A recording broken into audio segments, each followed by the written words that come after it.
Hey everybody, welcome to episode 60. It should be March 1st. I might post it earlier, I might post it later. It's officially February 28th. Ooh. But you know what I decided to talk about today? I decided to talk about not only this little jerk right here, check him out. Oh, look, he wants to paw. He wants to paw at me. Hi, say hi, Boba. Say hello. All right. It's probably all washed out. Maybe that's better. Can you?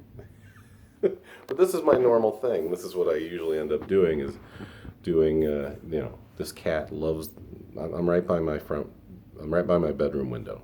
He looks out there.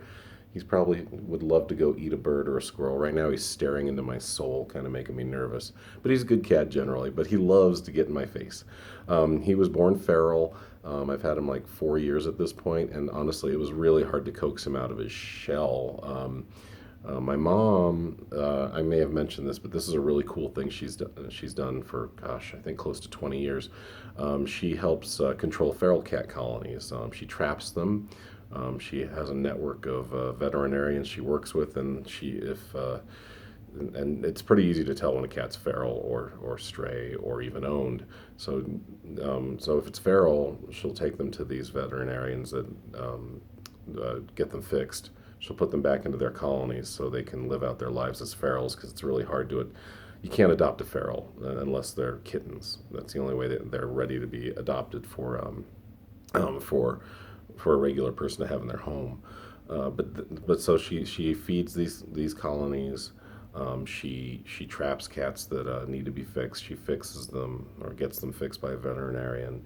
I believe she gets them shots too to keep like diseases like heartworm, feline HIV, which is a big one in feral cat colonies, and then and hopefully the goal is that these colonies eventually just die out because they can't reproduce because they're all getting fixed. It's hard because people are shitty. There are people like, oh, you have no right to do this, and it's like she's trying to do something responsible. She's not killing the animals. A lot of people think that's how these colonies should be handled because like in San Francisco Park back in the 90s, they really had an issue, and I think they had to euthanize a lot of these cats because it's a huge bird watching park. If you haven't been to Golden Gate Park in San Francisco, it's amazing. I think I called it San Francisco Park a minute ago, but you guys know what I'm talking about. It's basically the Central Park of San Francisco. It's an amazing, beautiful place. It's lush. It's got every kind of plant and many animals, not just birds. There are rabbits, snakes. There's all kind of cool stuff there.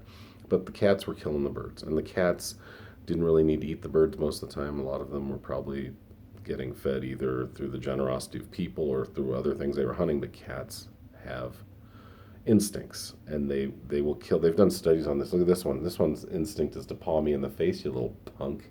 But they do.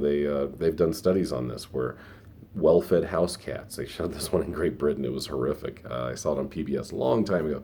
It was just one house cat, and in a year he killed 250 animals, almost one a day, six a week, basically. Right? Hey, I'll throw you out. Don't be an asshole. Anyway, so that's what they're born to do. And this one, as you can see, is not always the nicest. You take a swipe of my face, I'll throw you out the fucking window. So I don't know why he's being like that right now. But he has those moments because he was born, like I say, he was born feral. When my mom gave him to me, she's like, "Okay, here's how you got to deal with the feral and try to get him close to being a normal cat." And he would just hide under the couch. And I remember it was around Christmas time, and I would just have to lay next to the couch and stick my hand under there, find him, and just kind of pet him for like 20 minutes. And we did that for about a month, and they finally started coming out a little more, coming out a little more. And believe it or not, he likes me more than any human on the planet. And look at him back there. And he was just an asshole for no reason. I didn't do anything. He just decided he was going to get pissy, and he does that sometimes. For the most part, he's pretty good though. He comes, sleeps in my bed with me. He's not a lap cat. I was hoping he would be. I was hoping that might happen after 4 years of owning this little punk. But he's a good cat. He doesn't tear anything up really. He has his little crazy time a couple times a night, or a couple times during the day. He doesn't do it in the middle of the night, which is really nice. Usually 9 in the morning, 9 at night. He just has 10 minutes of running around all over the house like a nut job. But a lot of cats, almost most cats do that. But he's a good cat. Happy with him. And like so to get back to what my mom does when I was so rudely interrupted by this jerk trying to take my face off. Uh, that the people are the real problem. The people that go, well, it's not natural for them to be fixed. Dude, we have birth control with humans. We need birth control with cats. We can't make them take a birth control pill. So they need to have their parts snipped, or we're going to have even worse problems than we already have with feral cat colonies. But I was also talking about Golden Gate Park. They just euthanized them. It was a big stink because a lot of people didn't want that to happen. They wanted them to do it the way my mom's doing it, have them die out by through spay and neutering, but that wasn't fast enough for a lot of people, which I understand. That's another. How many things was I in the middle of? They did this study on this cat. Yeah, that's where I was. This cat, just a British house cat, but the lady who owned him let him out, and it's pretty lush, and it was I think it was like the suburbs of London somewhere, where like the houses are separated by hedges, not fences, a lot of times, and there's tons of animals, mice and birds and rabbits, and this cat just destroyed 250 small animals in the course of a year that they did this study. And there might have been more. A lot of the times he would bring it back as a gift to his owner, say, "Oh, I appreciate the food you feed me," and I also appreciate the warm home I get to come back to after a night out hunting. But here's a little half mouse. And that was the thing. Almost none of these things were eaten at all, and maybe a bite out of them. I was like, look at that thing back there. Look at that. He just yawned and showed you how it's pure evil. And I know it's not cool right now to like Joe Rogan, but he does do a funny bit on cats, and just that they're not evil. They're just the best predators on the planet. I don't think you can really argue with that, at least on land. They're the best predators. They got the claws, they got the fangs, they got the speed, they got the muscle. He's an asshole, no conscience, the best predators on the planet. But my main thing was to give a shout out to my mom about, and if you can support those people, do it. Alley Cat Alliance is one of the bigger ones. Rocky Mountain Alley Cat Alliance, Denver Dumb Friends League. Most of these entities are down with curtailing the feral cat populations and doing it in the most humane way they can. Support these veterinarians who often do free surgeries, or at least very cheapened surgeries. Support people like my mom. Don't give her shit.